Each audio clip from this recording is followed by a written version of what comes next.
Hello everyone. I'm going to talk a little bit about portrait photography in this video. Specifically, I'm going to give you 4 tips for shooting better portraits.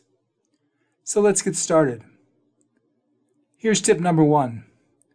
Don't forget what a portrait is about. Here's what I mean. Portraits are photos where the main subjects are people or sometimes animals. But the portrait shouldn't be about a person, or a dog, or a cat, or a lizard, or even a grasshopper. Instead, a good portrait is about emotions.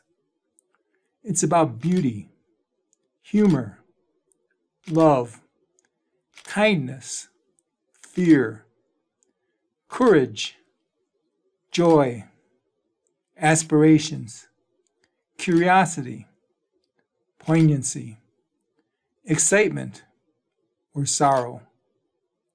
It's about being cool, passionate, mischievous, friendly, daring, exotic, exuberant, scary, fierce, shy, or just plain weird. It's any one of 100 emotions. It's about the emotional connection between subjects within the photo or between the subject and the photographer. A great portrait conveys a feeling that the viewer can recognize and respond to. It's a photo that celebrates our shared experiences, our shared humanity. It's the spark of recognizing our own feelings in others. Look at this photo. It's priceless to me because it's a picture of 3 people I love. But my feelings aren't going to translate to a viewer who doesn't know these people. It isn't a successful portrait because it's about people. There isn't a strong emotion that we can respond to.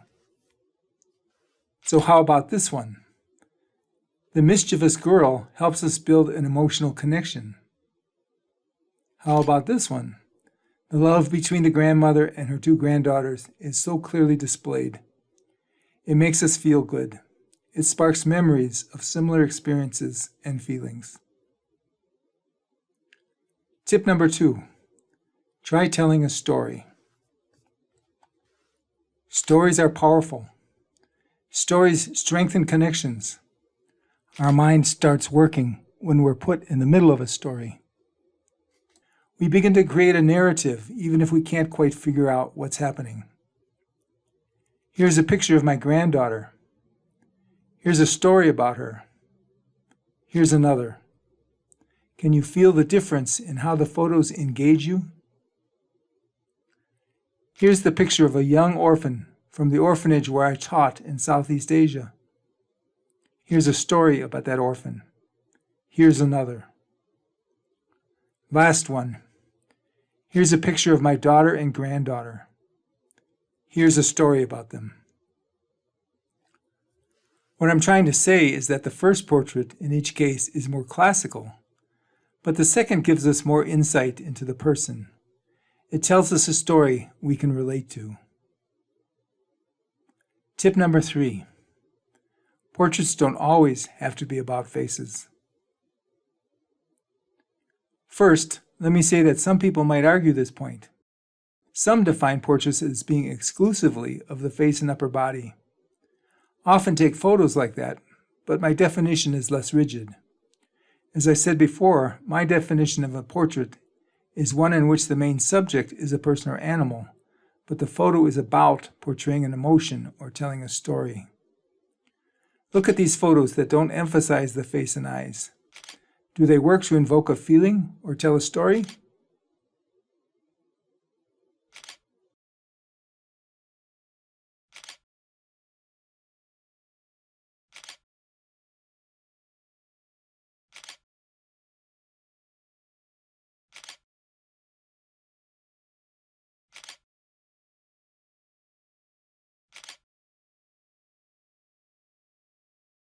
Last tip.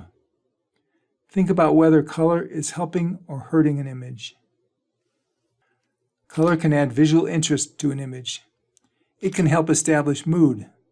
Sometimes it adds important context to the image. Sometimes it helps us distinguish the subject or subjects of an image from the background.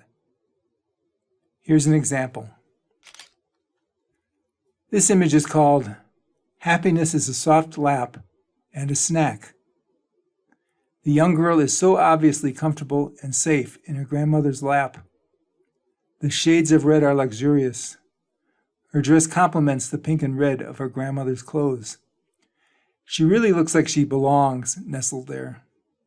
One detail that I love is that she's eating an ear of corn, but she's missing some front teeth, so she's picking the kernels out by hand. The yellow corn stands out against the shades of red, highlighting that detail. It also matches the color of the grandmother's sandal. It's a small touch, but I like it. So much of what is appealing is tied into color that the image doesn't work in black and white. But color can also detract. Here's an interesting problem. I love this picture, but the bright color of the leaves keeps pulling me away from the joy on the children's faces. It's overpowering. On the other hand, the boy's blue clothes make him stand out against the yellow and green leaves. If I remove the color, both children are lost in the busy background. My solution is to convert this image to black and white, but use a digital green filter to brighten the background. Now the image is more clearly focused on the expressions of the children, the key element of this image. Let me end this video with portraits and music. First, to hopefully inspire you, but also to allow you to evaluate the choices I made when taking these photos. In several cases, I included both the black and white and color versions. My choice in each case is the second image. You might have made different choices. The only important thing is that your choices are consistent with what you're trying to accomplish with the images you take.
Thank you for watching this video.